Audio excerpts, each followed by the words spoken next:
Sir, आपण विद्यार्थ्यांच्या आंदोलनाला पाठिंबा दिलेला आहे, काय सांगाल?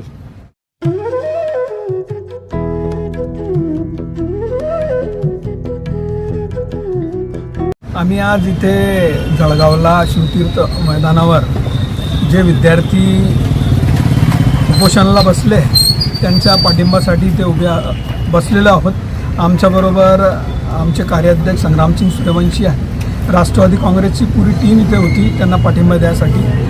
आमची प्रमुख मागणी एकच आहे की धर्मेंद्र प्रधान साहेब यांनी राजीनामा द्यावा आणि जे सिस्टम प्रणाली आहे, जे सिस्टम आहे म्हणजे 24 वेळा पेपर लीक झालेला आहे। या मागच्या काळात 21 मुलांनी नीट पेपर फुटल्यानंतर आत्महत्या केलेली आहे। हे कुठेतरी थांबला पाहिजे आणि जे सिस्टम जर धर्मेंद्र प्रधान यांनी राजीनामा दिला पण ते सिस्टममध्ये जे लोक आहेत ते तसंच राहिले ते परत तस प्रकार होईल।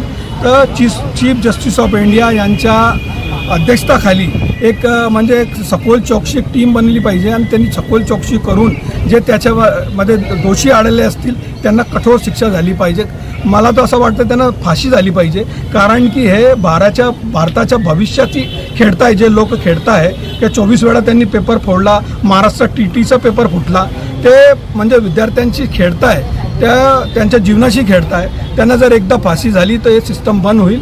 मला असं वाटतं की गव्हर्नमेंट ऑफ इंडिया मोदीजीने विद्यार्थ्यांची जे हाक आहे त्याला ऐकायला पाहिजे आणि त्याला जे अनुकूल वातावरण उत्तर द्यायला पाहिजे आणि जे विद्यार्थ्याची जे योग्य मागणी आहे त्याला प्रतिसाद देऊन त्यांची मागणी पूर्ण केली पाहिजे। काय सांगाल? हे सर्व विद्यार्थ्यांची इच्छा होती की त्यांनी एक मंच उभारून दिल्ली जंतर मंतर जे लोक जाऊ नाही शकले तर त्यांना इच्छा होती की त्यांनी ह्या नीट पेपर फुटीच्या विरोधात जो लढा चालू आहे त्याच्यात सामील होऊन या सरकारला प्रश्न विचारले पाहिजे। त्यांच्यासाठी हा मंच या ठिकाणी उभा आहे आणि सर्व विद्यार्थी मिळून या सरकारला प्रश्न विचारत आहे की तुम्ही कस काय अमानुषपणे आमच्यावर या लाठीचार्ज केला।